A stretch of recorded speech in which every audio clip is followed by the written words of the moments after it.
పైకి లీటర్లా కనిపించే ప్రతి ఆయిల్ ప్యాకెట్ లీటర్ కాకపోవచ్చు, కానీ ఫ్రీడమ్ ఆయిల్ ప్యాకెట్ లో మాత్రం ఖచ్చితంగా లీటర్ నూనె ఉంటుంది. అందుకే క్వాలిటీ క్వాంటిటీ కరెక్ట్ గా ఉండే ఫ్రీడమ్ ఆయిల్ ని కొనండి. ఫ్రీడమ్ ఆయిల్ అంటేనే నమ్మకం. మీరు తీసుకున్న హైయెస్ట్ రెమ్యునరేషన్ అంటే మాట్లాడడం చేతగాక ఓకేనయ్యా హైయెస్ట్ రెమ్యునరేషన్ అంటే ఈ కెరీర్ హైయెస్ట్ రెమ్యూనరేషన్ నేను 80,000 తీసుకున్నానండి. పర్ డే కాదు, 4 రోజులు చేశాను. దానికి యాక్చువల్గా మాట్లాడింది 14 రోజులు. ఆ క్యారెక్టర్ ఎందుకు తగ్గిందో తెలియదు. అంటే ఈ లెక్కన చాలా తక్కువ రెమ్యునరేషన్ తీసుకున్నారు మీరు. చాలా. ఒకవేళ అనుకోవచ్చా ఎంత రెమ్యునరేషన్ తక్కువ ఉంది కాబట్టి నెంబర్ ఆఫ్ కౌంట్ సినిమాలు కూడా పెరిగాయి అనుకోవచ్చా? కావచ్చు. అంటే ప్రొడక్షన్ అంతా మాట్లాడుకుంటుంటారు తెలుస్తుంది కదా, రఘునాథ్ రెడ్డి ఎంత తీసుకుంటున్నాడు అనేది మాట్లాడుకుంటారు కదా. కావచ్చు కూడా, అది కూడా కావచ్చు. దానివల్ల కూడా నన్ను డిపెండబుల్, ఓకే మనకు సరిపోతుంది అమౌంట్ కూడా ఇది అనుకుని తప్పేం లేదు. ఇప్పుడు నాకు తెలిసి ఒక సినిమాకి ఏదో ఒక ఆర్టిస్ట్ని అడిగారు, ఇట్లాగే ఒక ఆర్టిస్ట్ని అడిగితే 2 lakhs ఏమో అడిగాడంట అతను. నాకు దాంట్లో సగం కూడా ఇవ్వకుండా నేను చేశాను. సో మ్యాక్సిమం విలన్స్ అంతా కూడా కమెడియన్గా కూడా అయ్యారు. జయప్రకాష్ రెడ్డి గారు కావచ్చు, ఆయన first Jayaprakash Reddy first villain కాదండి, అతను ఒరిజినల్గా యాక్చువల్గా కమెడియన్ అండి, చాలా అద్భుతమైన కమెడియన్ అండి. కానీ విలనిజం కూడా బాగా పండిస్తారు ఆయన. బాగా పండిస్తాడు, కానీ యాజ్ ఏ కో ఆర్టిస్ట్ నన్ను మామ అంటాడు. అయితే వాడు నాకు విలన్గా కంటే కమెడియన్గా అద్భుతంగా నచ్చుతాడండి. చాలా అద్భుతంగా చేస్తాడండి కమెడియన్గా.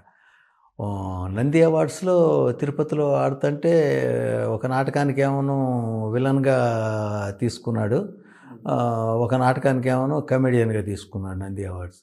ఎలా ఉండేది మీ ఇద్దరి మధ్య మామ? అస్సలు చాలా ఎప్పుడు ఫోన్ చేస్తాడు, ఏం మామ ఏం చేస్తున్నావు అని చెప్పని అంటాడు. లాస్ట్ స్టేజెస్లోనే అలెగ్జాండర్ చేసిన టైంలో కూడా తర్వాత ఫోన్ చేశాడు, సినిమా చేసిన తర్వాత కూడా. సినిమా చేసి ఇట్లా చేశాను మామ, ధవళ సచిన్ గారు చేశారు అది అని చెప్పి. ఆయన కూడా లాస్ట్ మూమెంట్లో అన్నారు, సినిమా ఆఫర్ లేక గుంటూరులో వెళ్ళి సెటిల్ అయిపోయాను. లేకపోతే ఏమైంది అండి అర్థంకి? లేకపోయినా అది ఏదనేమి ఇప్పుడు తిండికి లేక గడవటం కానీ ఇల్లు లేక కాదు. ఆర్టిస్ట్ అనే వాళ్ళకి ఎప్పుడు పని ఉంటేనే కదా. అది ఎప్పుడు ఎంతసేపు ఏమనిపిస్తుంది అంటే నలుగురు దృష్టిలో ఉండాలి అనేది ఉంటుంది. కుదురుతుంది. ఎప్పుడైనా బాధపడ్డారు సార్ ఆయన చనిపోయే ముందు? ఎప్పుడన్నా సినిమా నాకు కనపడలేదండి, ఫోన్లో మాట్లాడుకోవటమే కదా. లేదు మామ ఈ మధ్యన పెద్దగా చేయట్లేదు అని చెప్పడమే తప్ప ప్రత్యేకంగా ఏం లేదు.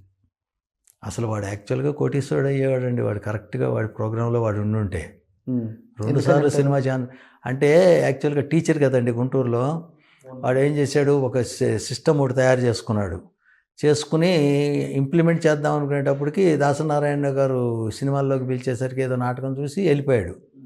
వెళ్ళేటప్పుడు కూడా డబ్బులు తీసుకుని వెళ్ళి బ్యాంకులు వేసుకుని సినిమాలు ఉన్నా లేకపోయినా నేను తినడానికి ఇబ్బంది పడకూడదు అని చెప్పని పెట్టుకుని వెళ్ళాడు.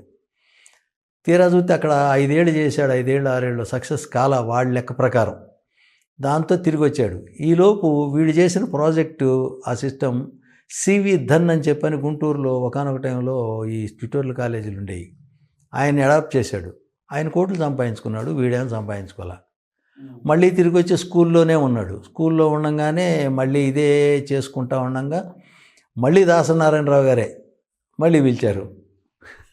వసే రాములమలో నేను ఇన్స్పెక్టరు, వాడు హెడ్ కానిస్టేబుల్ అట్లా. ఇక అప్పటి నుంచి మళ్ళీ సక్సెస్ అయ్యాడు లక్కీగా. ఓకే, సక్సెస్ అయ్యాడు. నరసింహనాయుడు టైంలో వాడు మేనేజర్ని పెట్టుకున్నాడు. ఎందుకంటే వాడికి 5-6 ఏళ్ళు మెడ్రాస్ ఇండస్ట్రీ సంగతి తెలుసు కదా, పెట్టుకున్నాడు. He became a success.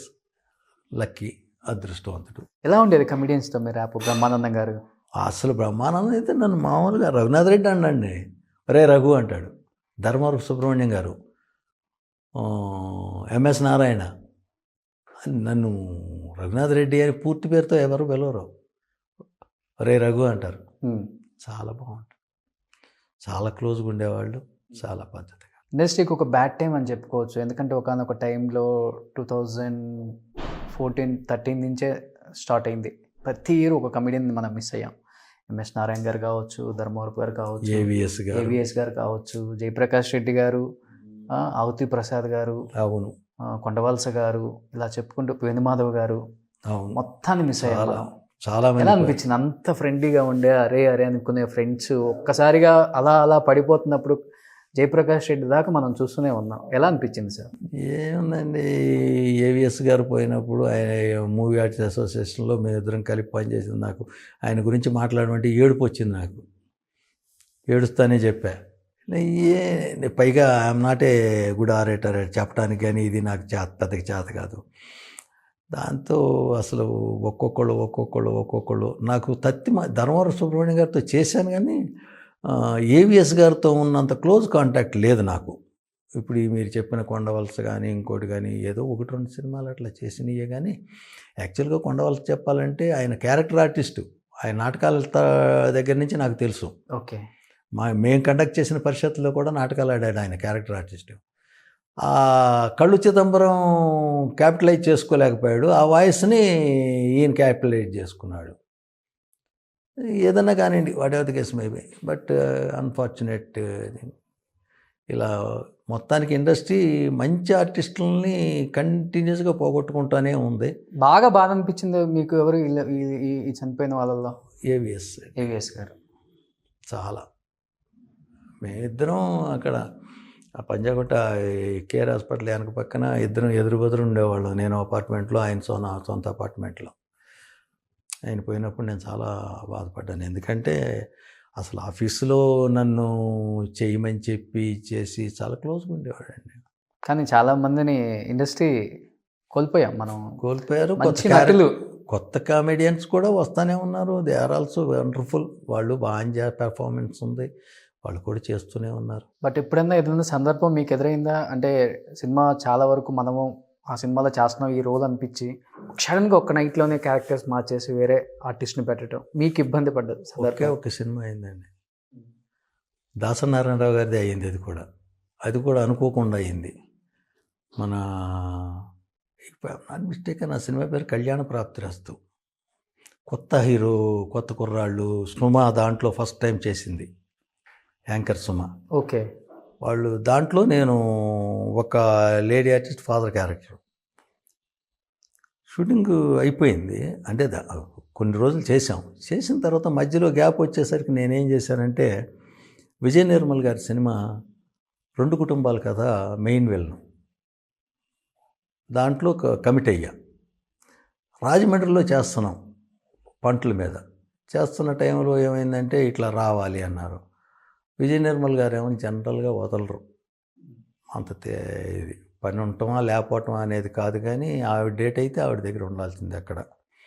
ఆ రకంగా అక్కడ ఉన్నాను. అయిపోయింది. అంతకు ముందు ఒక్కరోజు ముందే నా క్యారెక్టర్ మొత్తం చేంజ్ చేసి మురళీమోహన్ గారు చేత చేయించారు.